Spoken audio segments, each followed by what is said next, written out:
आज हम पढ़ेंगे अलंकार। अलंकार को इंग्लिश में फिगर ऑफ स्पीच कहते हैं। तो हमारे पास कुल 9 प्रकार के जो अलंकार हैं। सबसे पहला इसमें है अनुप्रास अलंकार।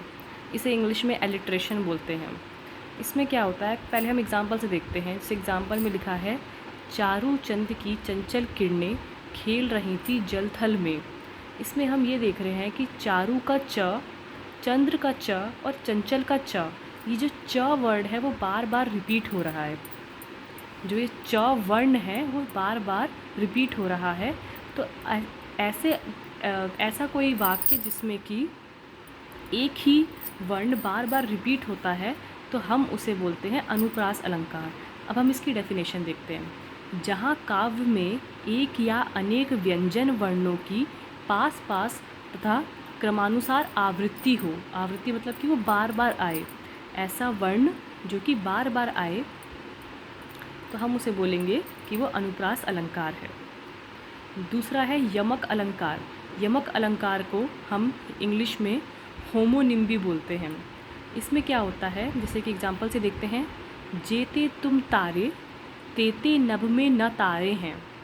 इसमें यहाँ पे हम देख रहे हैं कि जो तारे शब्द है ये 2 बार प्रयोग हुआ है, पर दोनों ही बार इसका जो अर्थ है वो अलग है।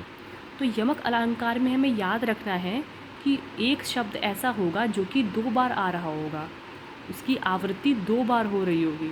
ऐसा शब्द होगा जिसकी आवृत्ति 2 बार हो रही होगी, लेकिन दोनों बार ही जहाँ जहाँ उसे यूज़ किया गया होगा, दोनों बार उसका जो अर्थ होगा वो अलग होगा। जैसे इस एग्ज़ाम्पल में हम ये देख रहे हैं, जेते तुम तारे तेते नभ में न तारे हैं। यहाँ पे तारे का मतलब है किसी का तारण कर देना, किसी का उद्धार कर देना। और दूसरा जो तारे हैं उसका मतलब है स्टार। तो यहाँ पे जो तारे हैं दोनों का ही अलग अलग मतलब है, पर शब्द तो एक ही है। तो इस तरह के जो अलंकार होते हैं इसे हम बोलते हैं यमक अलंकार। इसकी परिभाषा देखते हैं, जहाँ एक शब्द अलग अलग पद में आवृत्ति हो और उसकी आवृत्ति 2 बार हो, किंतु उनका अर्थ प्रत्येक बार भिन्न हो। अर्थ हमेशा भिन्न होना चाहिए, अलग होना चाहिए, पर शब्द तो सेम रहेगा। दूसरा एग्जाम्पल देख सकते हैं, काली घटा का घमंड घटा। यहाँ पे घटा जो है, जो पहला वाला जो हम घटा लिखा है उसका मतलब है बादल, घटा मतलब बादल। और जो दूसरा जो लास्ट में जो घटा लिखा हुआ है उसका मतलब है कम होना, डिक्रीज़ होना। तो काली घटा का घमंड घटा, तो काले बादलों का जो घमंड था वो कम हो गया। तो यहाँ पे घटा सेम शब्द है पर उसका अर्थ डिफरेंट है। नेक्स्ट है यहाँ पे श्लेष अलंकार। इसे हम इंग्लिश में पन बोलते हैं। इसको भी हम एग्जाम्पल से देखते हैं। रहीमन पानी राखिए बिन पानी सब सून, पानी गए न उभरे मोती मानुष चून।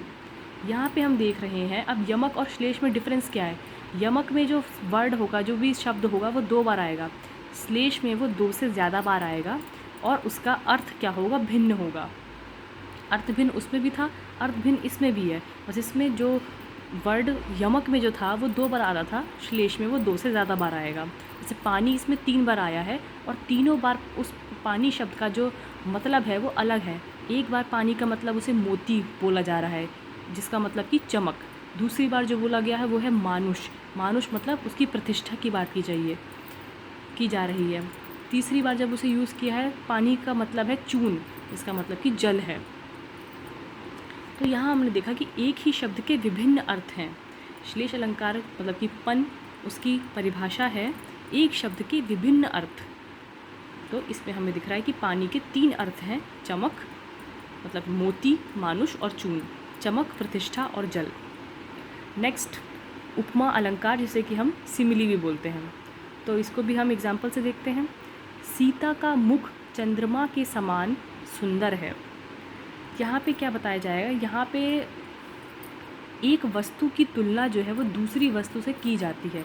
जैसे कि यहाँ पे सीता का मुख, जो सीता का मुख है, मुंह है, उसकी जो तुलना है वो चंद्रमा से की जा रही है कि वो चंद्रमा के जैसा है, चंद्रमा के समान है।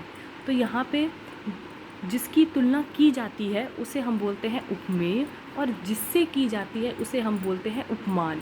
तो मुख यहाँ पे हो जाएगा हमारा उपमेय और चंद्रमा हो जाएगा हमारा उपमान। तो सीता का मुख चंद्रमा के समान सुंदर है, तो इसका मतलब है कि यहाँ पे उपमा दी जा रही है, सीता के मुख को उपमा दी जा रही है चंद्रमा की। तो यहाँ पर हम देखेंगे कि उपमा अलंकार है। और साथ के साथ यहाँ पे एक और वर्ड यूज़ किया गया है जो कि है समान। समान इंग्लिश में हम बोलते हैं कि लाइक और एज बोल सकते हैं। तो इससे हम पता लगा सकते हैं कि ये कौन सा अलंकार है।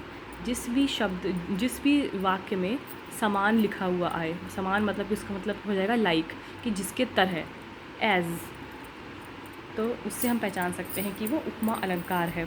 सीता का मुख चंद्रमा के समान सुंदर है। तो यहाँ पे हमने ये देखा कि उपमा अलंकार में एक वस्तु की तुलना किसी दूसरी वस्तु से की जाती है। यहाँ पे तुलना की जा रही है, कंपैरिजन किया जा रहा है। नेक्स्ट है हमारे पास रूपक अलंकार। रूपक अलंकार को हम इंग्लिश में मेटाफर कहते हैं। इसमें इसमें हम एग्जांपल देखते हैं। पायो जी मैंने राम रतन धन पायो। यहाँ पे ये कहा जा रहा है कि जो राम रतन है वो एकदम धन की तरह है।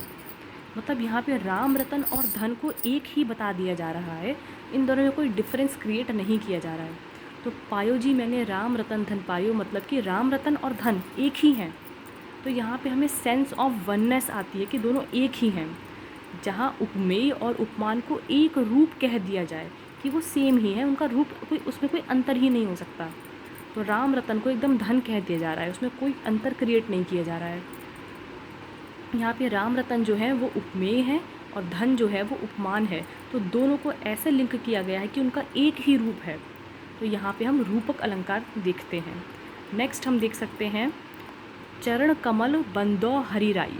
यहाँ पे हरिराई जो है वो श्री कृष्ण को कहा गया है और चरण को जो है वो कमल की तरह कह दिया गया है। चरण यहाँ पे उपमेय है, कमल यहाँ पे उपमान है।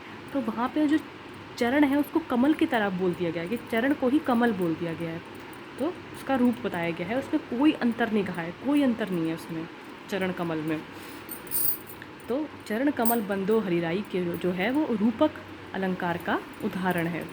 नेक्स्ट है उत्प्रेक्षा अलंकार। उत्प्रेक्षा अलंकार में हम जो है वो इमेजिनेशन का यूज़ करते हैं। हम कुछ ना कुछ इमेजिन कर रहे होते हैं, इमेजिनिंग द अदर। यहाँ पे जो भी इमेजिनल सिनेरियोज़ होते हैं, जैसे कि एग्जांपल से देखते हैं। सिर फट गया उसका वहीं मानो अरुण रंग का घड़ा हो। अब जब किसी का सर फटता है तो उस वक्त खून निकलता है। तो यहाँ पे जो अरुण रंग कहा गया है वो लाल रंग है और घड़ा जो है वो गोल होता है और सर भी गोल होता है। तो उसको उससे लिंक किया गया है कि सिर फट गया उसका वहीं मानो अरुण रंग का घड़ा हो। तो यहाँ पे जो है सिर जो है वो उपमेय है, अरुण रंग का घड़ा जो है वो है उपमान। तो सच में तो ऐसा नहीं है ना, यहाँ पे तो केवल इमेजिन किया गया है कि उसका जो सर है वो एक घड़ा की तरह है। रियलिटी में तो ऐसा नहीं होता है, ये इमेजिनेशन है, एक इमेजिनल सिनेरियो है, ये संभावना है, कल्पना है। तो जहाँ उपमेय में उपमान होने की संभावना या कल्पना की जाती है वहाँ पर हमारा उत्प्रेक्षा अलंकार होता है। नेक्स्ट है अतिशयोक्ति अलंकार। अतिशयोक्ति मतलब कि हाइपरबोल, इसे इंग्लिश में हम बोलते हैं हाइपरबोल। अति से पता लग रहा है कि अति मतलब ज़्यादा। तो किसी भी एक बात को बहुत ज़्यादा बढ़ा चढ़ा कर जब कहते हैं तब वहाँ पे अतिशयोक्ति अलंकार आता है। जैसे कि एग्जांपल देखते हैं। हनुमान की पूँछ में लगन न पाई आग, सारी लंका जरी गई, गए निशाचर भाग। यहाँ पे इसका अगर स्पष्टीकरण हम पढ़ें तो इसका मतलब ये है कि हनुमान जी की पूँछ में आग लगन ना पाई, मतलब आग लगने से पहले ही सारी की सारी जो लंका है वो जल गई और जितने भी निशाचर थे, जितने भी राक्षस थे वो भाग गए। तो जब मतलब कि ये तो बढ़ा चढ़ा कर बोल दिया गया ना कि जब तक आग नहीं लगी है तो पहले ही कैसे सारी लंका जल गई या कैसे राक्षस भाग गए। तो यहाँ पर उस बात को एकदम बढ़ा चढ़ा कर एक अतिशयोक्ति की गई है यहाँ पे। तो इस तरह के अलंकार को हम बोलते हैं अतिशयोक्ति अलंकार, मतलब कि हाइपरबोल, जहाँ पे बढ़ा चढ़ा कर बात की जाती है।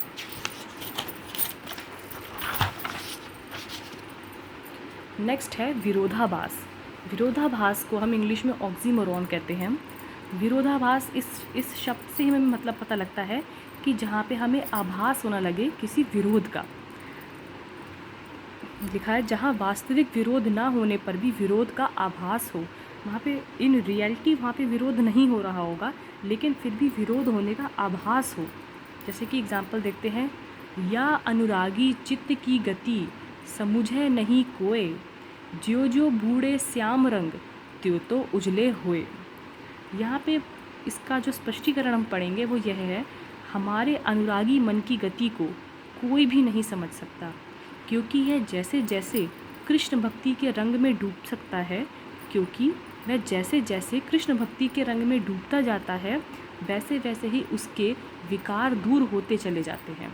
यहाँ पे जो इन दो लाइनों का जो एक्चुअल मतलब है, जो स्पष्टीकरण हमने पढ़ा, वो ये है कि जब हमारा जो मन है, हमारे मन को कोई समझ नहीं सकता, लेकिन अगर हम जैसे जैसे कृष्ण जी की भक्ति करें, हमारा मन जो है वो उस कृष्ण जी की भक्ति में डूबता जाएगा, वैसे वैसे हमारे जितने भी विकार हैं, जितनी भी हमारी प्रॉब्लम्स हैं, जितनी भी हमारे अंदर त्रुटियां हैं, वो दूर चले जाते हैं। इसका मतलब ये है, जो जो बूढ़े श्याम रंग, जो जो श्याम जी के रंग में रंग जाता है, त्यों तो उजले हुए, मतलब उसके जितने भी कष्ट विकार वो होते हैं वो दूर हो जाते हैं। अब इसमें ये तो हो गया इसका एक्चुअल मतलब, पर इसमें विरोधाभास कैसे उत्पन्न हो सकता है? देखिए, यहाँ कोई भी गलत समझ सकता है कि जो काले रंग में डूबते हैं वह उज्जवल कैसे हो सकता है। इस प्रकार विरोध का आभास होने के कारण यहाँ विरोधाभास अलंकार है। मतलब श्याम कृष्ण जी का रंग कैसा है? काला रंग है।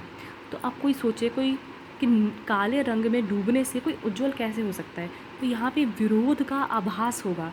यहाँ पे वास्तविक रूप से विरोध नहीं है, लेकिन विरोध का आभास हो रहा है। तो इस तरह के जो अलंकार होते हैं वो होते हैं विरोधाभास अलंकार, दैट मीन्स ऑक्सीमोरॉन। नेक्स्ट है मानवीकरण अलंकार। मानवीकरण मानव मनुष्य से रिलेटेड है, दैट मीन्स किसी पर्सन से रिलेटेड है, दैट मीन्स पर्सनिफिकेशन। इसे इंग्लिश में पर्सनिफिकेशन कहते हैं। तो पहले इसका हम एग्जांपल देखते हैं। फूल हंसे कलियाँ मुस्काईं। अब इन रियलिटी फूल हंसते नहीं हैं, कलियाँ मुस्कुराती नहीं हैं, पर हम जो काव्य है उसकी सुंदरता बढ़ाने के लिए ये लिखते हैं कि फूल हंसे और कलियाँ मुस्काई। इन रियलिटी ऐसा नहीं होता, बट हम उनके अंदर मानवीय भावनाओं को दिखाना चाहते हैं। इस तरह से नेक्स्ट एग्जांपल, बादल रो रहे हैं। अगर बादल में से वर्षा हो रही है, पानी गिर रहा है, तो ठीक है, पर हम इसको क्या मानवीय भावनाओं से जब लिंक करें तो हम ऐसे कह रहे हैं बादल रो रहे हैं। दूसरा नेक्स्ट मतलब, आंधी नाच रही है। सच में आंधी नाचती नहीं है, नाचते तो ह्यूमंस हैं, इंसान नाचते हैं, मानव नाचते हैं, लेकिन यहाँ पे हमने आंधी का मानवीय भावनाओं से लिंक किया है, तो इसलिए आंधी नाच रही है। इसी प्रकार से पेड़ झुक झाँकने लगे गर्दन उचकाए, आंधी चली धूल भागी घाघरा उठाए। अब this is possible, in reality this is not possible कि पेड़ झुक झाँकने लगे। पेड़ अगर झुक जाते हैं तो इसका मतलब ये नहीं कि वो झाँक रहे हैं। गर्दन उचकाए, गर्दन उनकी नहीं होती। फिर आंधी चली, उसके पैर नहीं है, तो वो ह्यूमन वाली चीज़ों से लिंक किया जा रहा है। धूल भागी, धूल भाग नहीं सकती है।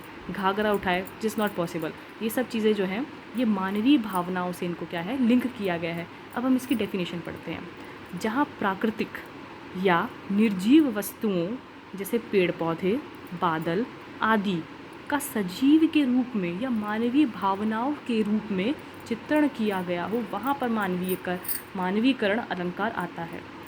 मतलब कि जितनी भी जो नॉन लिविंग थिंग्स हैं, जो भी निर्जीव चीज़ें हैं या प्राकृतिक चीज़ें हैं, जैसे कि पेड़ पौधे, बादल आदि, उन सब का हम मानवीय भावनाओं से लिंक कर दें तो हम बोलें कि ये पर्सनिफिकेशन है। तो हमने पढ़े 9 प्रकार के अलंकार, एक बार हम उसे रिवाइज करते हैं। सबसे पहले था अनुप्रास अलंकार, जहाँ पर क्या होगा, एक ही वर्ण बार बार रिपीट होगा। जैसे चारू चंद की चंचल किरणें खेल रही थी जलथल में, च वर्ण जो है वो बार बार रिपीट हो रहा है। नेक्स्ट था यमक अलंकार। यमक में क्या होता है, यहाँ पे एक ही वर्ड 2 बार आता है, दोनों बार उसके मतलब अलग अलग होते हैं। श्लेष अलंकार, यहाँ पे एक ही वर्ड जो है वो 2 से ज़्यादा बार आता है और उसका जो मीनिंग होता है वो अलग अलग होता है। उपमा अलंकार, उपमा में हम किसी की उपमा देते हैं, हम किसी से कंपेयर करते हैं। जैसे कि सीता का मुख चंद्रमा के समान सुंदर है, यहाँ पे हमने सीता के मुख को चंद्रमा से कंपेयर किया है, तो यहाँ पे हम सिमिली उपमा अलंकार देखते हैं। नेक्स्ट है रूपक अलंकार। रूपक अलंकार में हम उपमेय और उपमान दोनों को सेम ही बोल देते हैं। जैसे कि पायो जी मैंने राम रतन धन पायो, राम रतन को ही हमने धन बोल दिया है। चरण कमल बंदो हरिराई, चरण को हमने कमल ही बोल दिया है, उनके बीच में कोई डिफरेंस क्रिएट नहीं है। उत्प्रेक्षा में जो है हम इमेजिनेशन का यूज़ करते हैं। सिर फट गया उसका वही मानो अरुण रंग का घड़ा हो। हमने उसके सर को जो कि फट गया है, हमने उसको अरुण रंग के घड़े से लिंक किया है। यहाँ पे हमने अपनी इमेजिनेशन का यूज़ किया है, रियलिटी में ऐसा नहीं होता, इमेजिनेशन है। अतिशयोक्ति में आपको क्या करना है, किसी भी एक नॉर्मल सी बात को आपको बड़ा चढ़ा के बोलना है। हनुमान की पूँछ में लगन न पाई आग, सारी लंका जली गई गए निशाचर भाग। नेक्स्ट है विरोधाभास, मतलब कि ऑक्सीमोरॉन। यहाँ पे क्या हुआ, यहाँ पे वास्तविक रूप से कोई विरोध नहीं हो रहा होगा, फिर भी विरोध होने का आभास होगा। जैसे कि या अनुरागी चित्त की गति समुझे नहीं कोय, जो जो बूढ़े श्याम रंग त्यो त्यो उजले हुए। नेक्स्ट है हमारा मानवीकरण। यहाँ पे जितनी भी निर्जीव वस्तुएं होती हैं, प्राकृतिक वस्तुएं होती हैं, उसको हम मानवीय भावनाओं से लिंक करते हैं। जैसे कि फूल हंसे कलियाँ मुस्काई, बादल रो रहे थे और आंधी नाच रही थी, पेड़ झुक झाँकने लगे गर्दन उचकाए, आंधी चली धूल भागी घाघरा उठाए। इस तरह के जो होते हैं वो मानवीकरण होते हैं। दिस इज़ ऑल अबाउट अलंकार।